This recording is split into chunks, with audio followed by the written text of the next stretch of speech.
अमरीकी news website है, अमरीकी ख़बरों की एक वेबसाइट है ड्रॉप साइट। उसने साइफ़र की ओरिजिनल कापी रिलीज़ कर दी है। वही साइफ़र जो इमरान खान की बरतरफ़ी की वजह बना। इस वेबसाइट का दावा है कि ये साइफ़र की ओरिजिनल कापी है। ये वेबसाइट ये दावा कर रही है।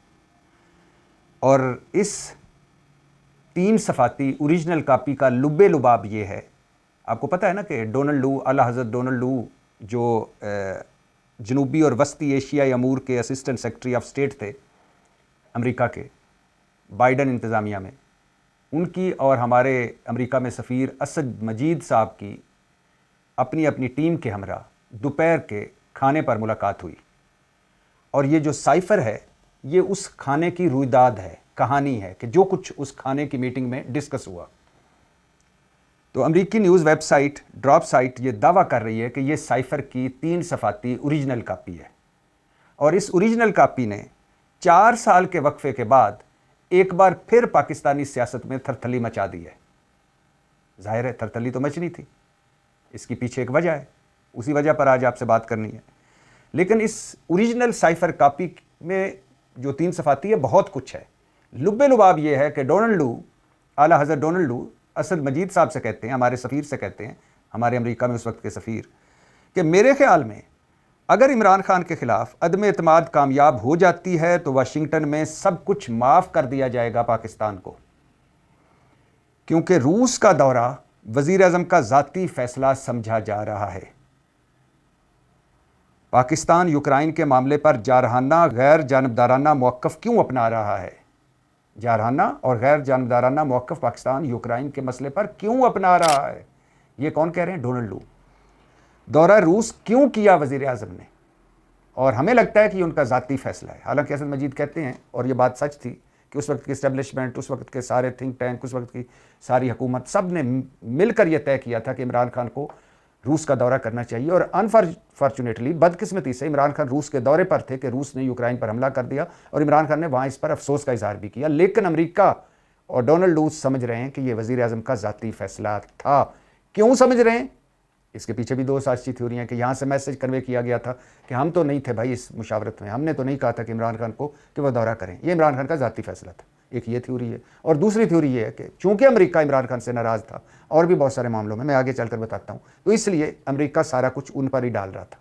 खैर, ये दौरा करके इमरान खान ने पाक अमेरिका तल्लुकात में डेंट डाल दिया है, शगाफ डाल दिया है। ये डोनाल्ड लू कह रहे हैं असद मजीद को खाने की टेबल पर 7 मार्च 2022 को, गालबन एक आध दिन आगे पीछे ये मीटिंग इन्हीं दिनों में हुई। और मेरा ख्याल है इसके बाद जो तरीक़े एतमाद और उसके बाद फिर जो कुछ हुआ वो आगे चलकर बात करते हैं। हम चंद दिन इंतज़ार करेंगे, देखेंगे कि सियासी सूरत हाल क्या होती है। अगर तब्दील होती है सियासी सूरत हाल तो ठीक, वरना हमें इस मसले का बराह रास्त सामना करना पड़ेगा और यह फैसला करना होगा कि इसे कैसे संभालना है। ये डोनाल्ड लू कह रहे हैं कि हम चंद दिन इंतज़ार करेंगे। असद मजीद को कह रहे हैं, वार्निंग दे रहे हैं कि हम चंद दिन इंतज़ार करेंगे, और अगर सियासी सूरत हाल तब्दील नहीं होती तो फिर हम देखेंगे कि हमने इस मामले को कैसे संभालना है। भुट्टो साहब का वो याद है जो उन्होंने राजा बाज़ार में लेटर लहराया था कि हेनरी किसिंजर ने मुझे कहा कि तुम्हें इबरत की मिसाल बना दिया जाएगा, और उसके बाद भुट्टो साहब के साथ क्या हुआ।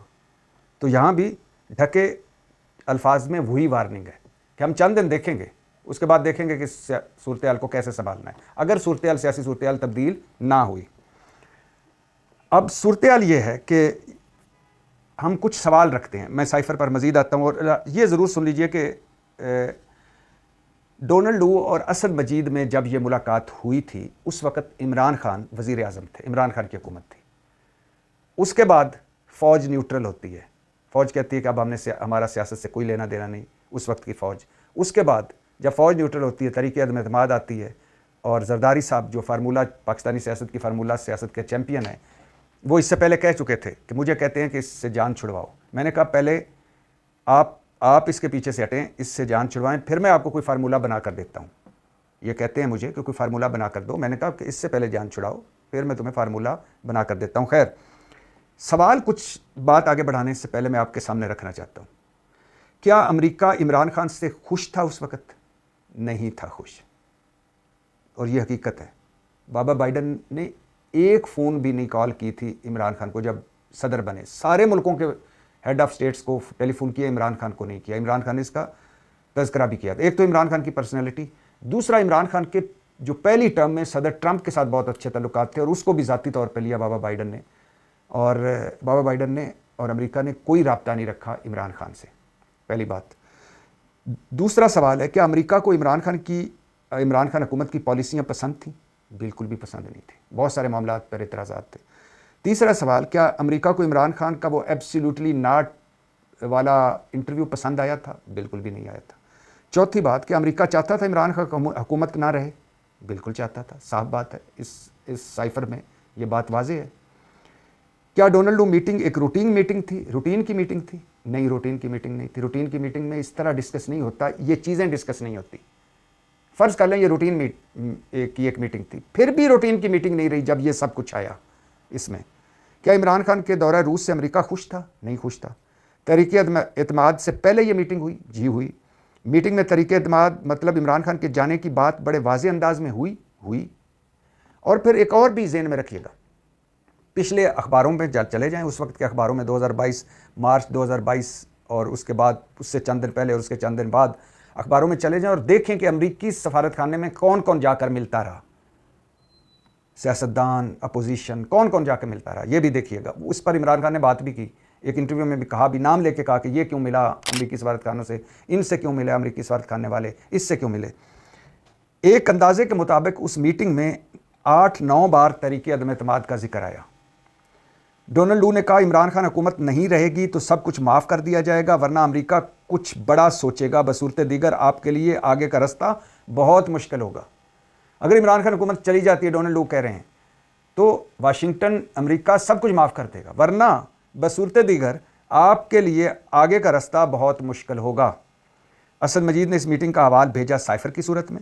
इमरान खान और फिर वो साइफर आया और फिर वो साइफर सारों तक पहुंचा, वज़ीर आज़म तक पहुंचा और फिर फ़ौज न्यूट्रल हुई, फिर तहरीक अदम एतमाद पास हुई और फिर उसके बाद इमरान खान ने इस साइफर को इस्लामाबाद के एक जलसे में लहराया, इसका जिक्र किया जलसे में और कहा कि मेरे ख़िलाफ़ साजिश हुई है, साजिश हो रही है।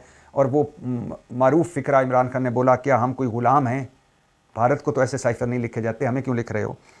इमरान खान हुकूमत गई, शहबाज हुकूमत आई और फिर शहबाज हुकूमत ने 19 जुलाई 2023 को ऑफिशियल सीक्रेट एक्ट के तहत तहकीकात का हुक्म दिया। 24 अगस्त 2023 को साइफर केस बनाकर इमरान खान की गिरफ्तारी डाल दी गई। 13 दिसंबर 2023 को फ़र्द जुर्म आयद हुई। खुफिया सफारती दस्तावेज़ का गलत इस्तेमाल, गैर कानूनी तौर पर खुफिया दस्तावेज़ को अपने पास रखना, मुल्क की सलामती को नुकसान पहुँचाना, दो मुल्कों के तल्लुकात ख़राब करना और खुफिया राज जलसों तक बयान करना। 25 गवाहों की गवाहियाँ हुई और फिर जज अबुल हसन जुल्करनैन ने जनवरी 2024 को सज़ा सुनाई 10-10 साल इमरान खान और शाह महमूद कुरैशी को। 3 जून 2024 को इस्लामाबाद हाई कोर्ट में ये केस आया और जस्टिस आमिर फ़ारूक, मियां गुल हसन औरंगज़ेब पर मुश्तमिल 2 रुकनी बेंच बना और सज़ाओं को कालअदम करार दे दिया, उड़ा कर रख दिया साइफर ने। और इससे पहले सुप्रीम कोर्ट में भी साइफर केस गया था और सुप्रीम कोर्ट ने इस केस को उड़ा कर रख दिया था और कई सवालात पूछे थे कि कौन से 2 मुल्क हैं जिनके तल्लुकात ख़राब हुए हैं और किस तरह ख़राब हुए हैं और FIR क्यों दर्ज लेट हुई। और फिर उसके बाद साइफर केस में आज़म खान की गवाही, आज़म खान तो खुद मुल्ज़म है, प्रिंसिपल सेक्रेटरी था उस वक्त, उसको वादा माफ़ गवाह क्यों बनाया गया। और बहुत सारे सवालात सुप्रीम कोर्ट में उठाए गए और फिर सुप्रीम कोर्ट ने वापस केस भेजा और तकरीबन उस वक्त साइफर को उड़ा दिया। और फिर जब ये कालअदम करार दिया सज़ाओं को तो साइफर हवा हो गया। लेकिन ये बात भी ज़हन में रखिएगा, मज़का खेज़ बात, कि इमरान खान को घड़ी में, तोशाखाना की घड़ी में 14 साल सज़ा सुनाई गई बुशरा बीबी और इमरान खान को, और पता 1.5 अरब का जुर्माना भी दोनों को हुआ, या एक को 1.5 अरब हुआ, लेकिन 1.5 अरब का जुर्माना भी हुआ और सज़ा भी हुई। 14 साल, सिर्फ 14 साल की सज़ा पर फोकस रखते हैं, जुर्माना छोड़ दें। एग्जैक्ट मुझे जुर्माने का नहीं पता इस वक्त याद आ रहा, लेकिन इमरान खान को और बुशरा बीबी को 14 साल सज़ा हुई तोशाखाना केस में, घड़ी केस में, और साइफर में शाह महमूद कुरैशी और इमरान खान को 10-10 साल की कैद की सज़ा हुई। तो इस पाकिस्तान की अदलिया की मज़का खेज़ तारीख देखें कि मुल्की सलामती को नुकसान पहुँचाना अदालत की नज़र में छोटा जुर्म है। सज़ाएँ तो दोनों ही मज़का खेज़ हैं, इतनी सज़ाएँ हो ही नहीं सकती थी, सज़ाएँ बनती ही नहीं थी, लेकिन हम उन दोनों सजाओं को सामने रखते हैं जो अदालतों ने दी। तो घड़ी में 14 साल, साइफर में 10 साल, तोशाखाना की घड़ी मुल्की सलामती पर हावी हो गई। मैंने ऐसे ही मेरे जहन में आ गया था, मैंने कहा आपको बताता चलूँ। तो खैर इस पे और भी इसके पहलू भी हैं साइफर के, जिसमें इमरान खान की बनीगाला में मीटिंग होती है, फिर पीएम सेक्रेटरिएट में मीटिंग होती है साइफर पर, फिर इमरान खान की 2 ऑडियोज़ भी सामने आती हैं जिसमें इमरान खान कहते हैं कि इस पर हमें अब खेलना चाहिए, इसको पॉलिटिकली हमें इस्तेमाल करना चाहिए साइफर को। और फिर आज़म खान समेत, आज़म खान पहले सुना, आज़म खान कोई महीना 2 महीने या 3 महीने पता नहीं लापता हो जाते हैं, गिरफ्तार हो जाते हैं या कहाँ होते हैं, फिर वो अचानक सामने आते हैं, वादा माफ गवाह बन जाते हैं। मज़ का खेस ट्रायल चला, मज़ का खेस गवाहियाँ हुई और मज़ का खेस फैसला होया।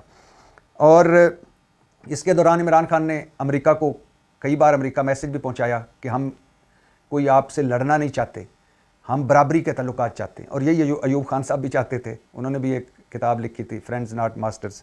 तो खैर फिर इमरान खान की सेनेटर से जूम मीटिंग भी हुई, अमेरिकी सेनेटर्स की जूम मीटिंग भी हुई, लॉबिंग फर्म्स भी हायर की गई, अब्दुल्ला रियाद साहब को, डोनाल्ड को ढूंढने का भी कहा गया। और इसको अपोजिशन ने उठाया कि देखो जो कल तक साइफर पर हम कोई गुलाम थोड़ी हैं कि नारे मार रहा था, अब वो अमेरिका से मदद तलब कर रहा है।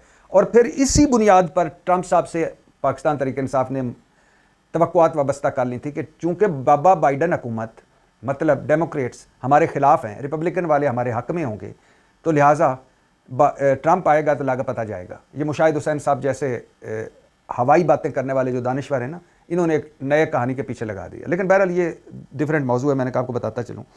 लेकिन ये भी तारीख का हिस्सा है कि इसी साइफर पर 2 कौमी सलामती कमेटियों के इजलास हुए और इन इजलासों में साइफर की ज़बान को एक यानी सख्त ज़बान करार दिया गया, रूटीन की ज़बान करार नहीं दिया गया और मुदाखलत करार दिया गया मुल्की मामलात में। इन कमेटियों में एक कमेटी का इजलास तो इमरान खान की सरबराही में हुआ, एक शहबाज शरीफ साहब की सरबराही में भी हुआ।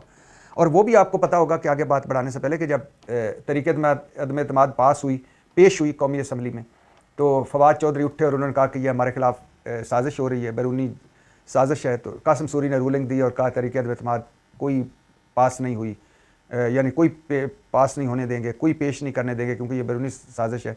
और उसके बाद फिर जो कुछ हुआ, फिर केस सुप्रीम कोर्ट गया, सुप्रीम कोर्ट में 5 रुकनी बेंच या सुप्रीम कोर्ट के बेंच ने, जिसकी सरबराही उमर अता बंदयाल कर रहे थे, उन्होंने फिर इस जो रूलिंग है कासिम सूरी रूलिंग, इसको गैर कानूनी करार दिया और कहा कि तहरीक अदम एतमाद पेश करें और कहा कि रात 12 बजे से पहले इस पे गिनती करें। और फिर उसके बाद पेश हुई और उसके बाद इमरान खान के खिलाफ तहरीक अदम एतमाद कामयाब होगी और बार असम्बली के चली बड़ी कि वो प्रिजन वैन्स भी आ गई हैं, फलां भी आ गया है। और फिर तहरीक अदम एतमाद पास हुई और फिर बिलावल भुट्टो साहब का वो कौमी असम्बली में कहना कि वेलकम टू पुराना पाकिस्तान और आज मज़े लुटो पुराने पाकिस्तान दे। तो खैर ये भी इसका एक हिस्सा था। तो 2 कौमी सलामती के कमेटियों के इजलास इस पर हुए।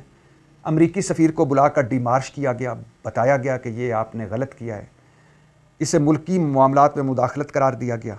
डोनाल्ड की ज़बान को गैर सफारती ज़बान करार दिया गया। PTI और उसके बाद साइफर केस आपको बता चुका हूँ किस तरह सजाएँ हुई। तो 3 सफाती अमरीकी न्यूज़ वेबसाइट ड्रॉप साइट ने जो साइफर की कॉपी जारी की और दावा किया कि ओरिजिनल कॉपी है, ये ऑलरेडी पहले ही सब कुछ मौजूद था। हाँ, अलबत्ता उस वक्त पीपल्स पार्टी और मुस्लिम लीग ने और बाकी उनके नवाजे हुए भोंपुओं ने यह दावा किया था कि साइफर तो एक ड्रामा है। पहले कहा गया साइफर आया ही नहीं, इमरान खान ने ये जाली पेज लहराया है, उसका तो नीला होता है कलर, तो काला होता है, तो सफ़ेद होता है। और फिर जब इमरान खान पर मुकदमा बना तो वही भोंपू कहने लगे देखा साइफर लहराया था ना, ये तो अवामी जलसे में लहरा ही नहीं सकता कोई वजीर आजम, ये तो खुफिया डॉक्यूमेंट था। और भाई पहले आप कह रहे थे कि इमरान खान के हाथ में जो डॉक्यूमेंट था वो जाली है, और फिर जब इमरान खान पर मुकदमा बना और उसे सजा की तरह बात बनने लगी तो आपने कहा कि ये असली था, देखो लहराया, मुल्की मफाद को नुकसान पहुंचाया, ये थी हमारी सजा। पहले क्या कहा, साइफर है ही नहीं। फिर क्या कहा, साइफर एक ड्रामा है।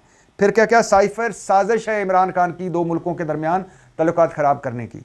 फिर कहा साइफर हुकूमत बचाने के लिए एक ड्रामा है, साइफर तरीके अदम एतमाद से तवज्जो हटाने के लिए एक ड्रामा है, साइफर मुल्की मामलात ख़राब करने के लिए एक ड्रामा है। ये सब कुछ कहा उस वक्त की अपोजिशन ने, या उस वक्त जब हुकूमत में आ गए थे, बाद में पहले अपोजिशन और और पीपल्स पार्टी नून और वो जो 13-14 जमाती इत्तेहाद था, उन्होंने ये एक पूरी बयानिया बनाया और उनके भोंपुओं ने। और फिर जो कहते थे कि साइफर आए ही नहीं, साइफर ड्रामा है, साइफर का हकीकत से कोई तल्लक नहीं। उन्होंने ही फिर साइफर का केस बनाया, उन्होंने ही फिर साइफर को यह साबित किया कि साइफर एक हकीकत थी, और फिर उन्होंने ही कहा कि वो एक हकीकत थी और इमरान खान इसको अवामी सतह पर ले गया, ये मुल्क की सलामती को नुकसान पहुंचाया, खुफिया डॉक्यूमेंट जाहिर किया, और एक कापी इमरान खान के पास थी, वो पता नहीं इमरान खान ने कहाँ गुम कर दी, वो भी इमरान खान अपने साथ नहीं रख सकता था, वगैरह वगैरह बहुत सारे इल्ज़ामात। और फिर उन्होंने जो कह रहे थे कि ये जो इमरान खान ने जेब से कागज़ निकाला ये तो किसी और कलर का है, उन्होंने ही कहा कि नहीं ये ओरिजिनल है, और इमरान खान ने मुल्क की सलामती को नुकसान पहुंचाया। तो एक बार फिर 4 साल के वक्फे के बाद ये साबित हो गया कि साइफर एक हकीकत थी। अमेरिका खुश नहीं था इमरान खान की हुकूमत से, अमेरिका चाहता था कि तरीके एतमाद पास हो, कामयाब हो, वरना फिर हम देखेंगे, और अगर इमरान खान हुकूमत चली जाती है तो सब कुछ माफ़ कर दिया जाएगा। और अमेरिका खुश नहीं था, और अमेरिका नहीं चाहता था कि इमरान खान हुकूमत में मज़ीद रहें, और अमेरिका रूस के मामले पर, एब्सोल्युटली नॉट के मामले पर, यूक्रेन के मामले पर, इमरान खान की पॉलिसियों के मामले पर नाखुश था इमरान खान से। और डोनाल्ड लू ने यह वाज़े अंदाज में कन्वे किया था, जिसको असद मजीद ने उस जैसे हर मुल्क का साइफर क्या होता है, एक डॉक्यूमेंट होता है।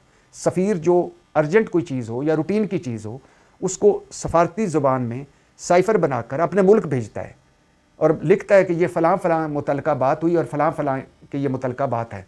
फिर वो यहाँ आता है फ़ॉरेन ऑफिस में, यहाँ डिकोड किया जाता है, उसको दूसरी ज़ुबान में लिखा जाता है, और फिर वज़ीर आज़म को, सदर को, या जिसको भी अहम मुकाम को वो ब्रीफ किया जाता है कि ये आया है फ़लाँ जगह से। जिस पर मरीम नवाज़ ने एक अजीबोगरीब बयान दिया था। क्या वैसे इमरान खान ने कहा था एक तो कि पढ़े लिखे लोग नहीं, ऊपर से पढ़ने की कोशिश भी नहीं करते। इस पर मरीम नवाज़ साहब ने प्रेस कॉन्फ्रेंस करते हुए कहा था जो आजकल बाकू हैं माशाल्लाह एक और दौरे पर, और यकीनन अपने जहाज़ पे गई होंगी। अभी तक ताज़ा तरीन इतला आप तक पहुँचाऊँगा कि वो 19 सीटों वाले जहाज़ पे गई हैं, चार्टर्ड फ़्लाइट पे गई हैं या आम फ़्लाइट पे गई हैं, और कितनों को लेकर गई हैं और किस मकसद के लिए लेकर गई हैं, और क्या हासिल वसूल होगा मुल्क को। कुछ भी नहीं होना हासिल वसूल। जापान से क्या हासिल वसूल हुआ है मरीम नवाज़ के जाने से, थाईलैंड से क्या हुआ, उधर ब्राज़ील से क्या हुआ, बाकी मुल्कों से क्या, और छोड़ें शहबाज शरीफ साहब के जो 40-50 दौरे हैं उससे मुल्क को क्या हासिल वसूल हुआ है। सरमायाकारी तो 44 से 46% डाउन चली गई। रिकॉर्ड साज कमी है सरमायाकारी में, तिजारत में रिकॉर्ड साज गुर्बत है, महंगाई है, बेरोज़गारी है, रियल इस्टेट तबाह, इंडस्ट्री तबाह, ज़राअत तबाह, कर्ज़े जितने पिछले 4 सालों में कर्ज़े लिए गए हैं इतने इससे थोड़े से कम 74 सालों में लिए हैं पाकिस्तान ने, रिकॉर्ड कर्ज़े। और मरीम नवाज़ साहबा और के रिकॉर्ड दौरे, वज़ीर आला है पंजाब, दूसरी तरफ खैबर पख्तूनख्वा के चीफ एग्जीक्यूटिव सुहेल अफरीदी, उनका पासपोर्ट ही मनसूख है, अली मीन गंडापुर का भी मनसूख था, यानी वो मुल्क से बाहर उम्रे के लिए भी नहीं जा सकते।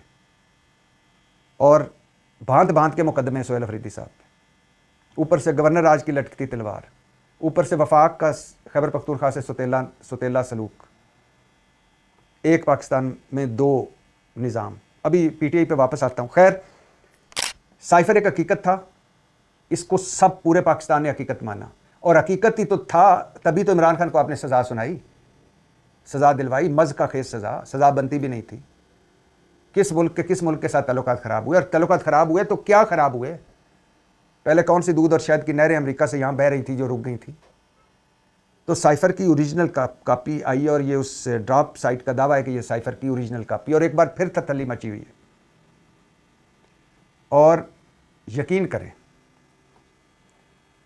जितना इमरान खान की तहरीक एतमाद पास करके, इमरान खान को हटाकर जितना इस मुल्क को नुकसान पहुंचाया गया है वो आप सोच नहीं सकते।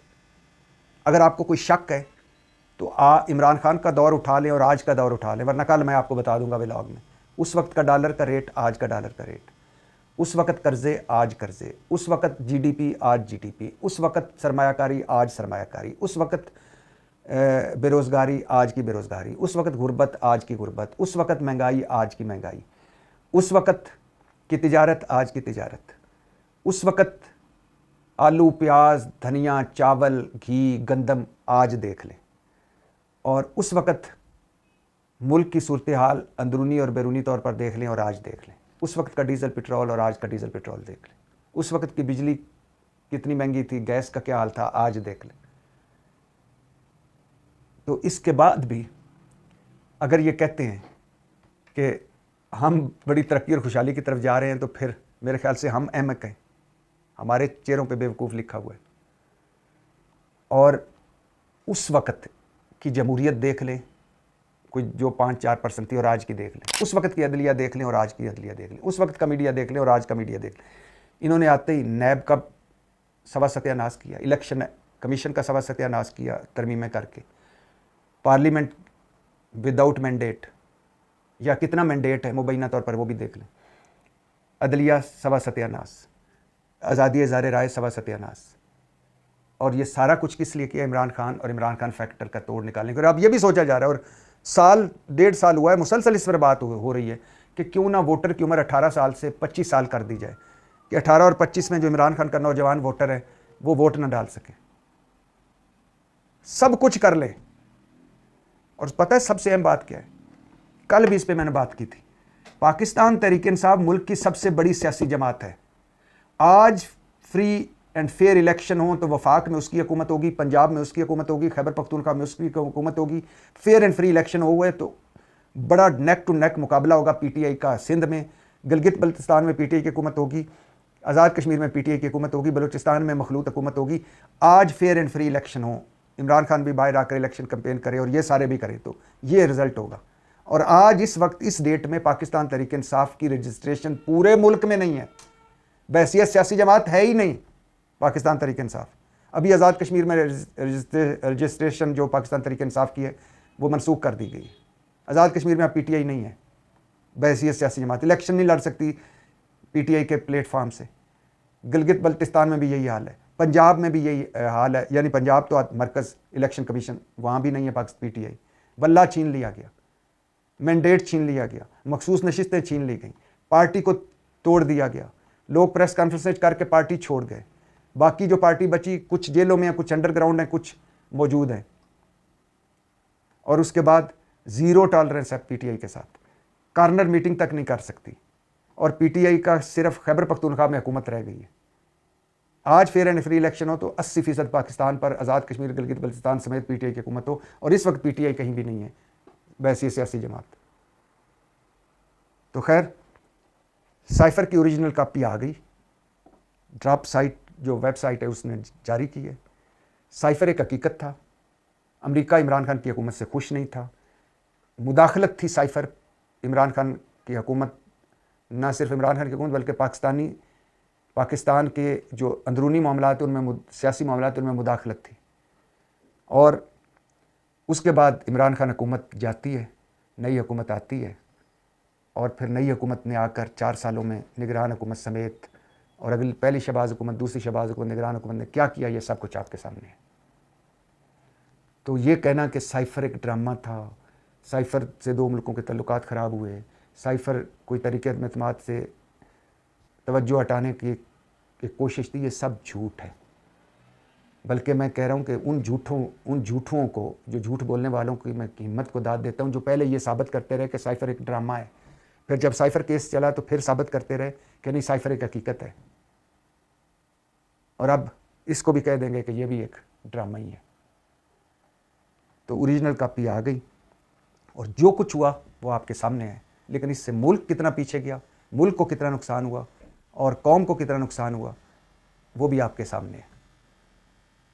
इमरान खान को 10 साल सज़ा, शामिल कुरैशी को 10 साल सज़ा, गो के सज़ाएँ मुअत्तल हो चुकी है, और इसकी अपील हुकूमत सुप्रीम कोर्ट में जाकर कर चुकी है। सज़ाओं की कालअदम होने के ख़िलाफ़ अभी तक वहाँ सुनवाई नहीं हुई। अब तो खैर किसी केस की भी 26 से 27 यानी तरमीम के बाद सुनवाई ना होनी है, ना होती है, ना होगी, क्योंकि अब अदलिया तो एक सरकारी महकमा है ना। जो कुछ है 26 से 27 यानी तरमीम के बाद वो आपके सामने। अब तो 28वीं आईनी तरमीम के चर्चे हैं। खैर, मैंने कहा कि साइफर पर एक बार फिर बात की जाए और आपको बताया जाए कि जब इमरान खान साइफर लहरा रहे थे तो ये इसे ड्रामा करार दे रहे थे, कह रहे थे कि कोई नहीं है। और फिर जब इन्होंने सोचा कि इमरान खान को इस साइफर में फंसाएं, तो फिर कह रहे थे ये ओरिजिनल असल है जो इमरान खान ने लहराया। जब तक इमरान खान के ख़िलाफ़ बयानियाँ बनाना था, साइफर एक ड्रामा था, और इमरान खान ने जो कागज़ है वो एक आम कागज़ था, साइफर नहीं था। और जब केस बनाना था तो कहा कि साइफर भी हकीकत है, और इमरान खान के पास एक वाकई साइफर कॉपी थी और वो उसने गुम कर दी।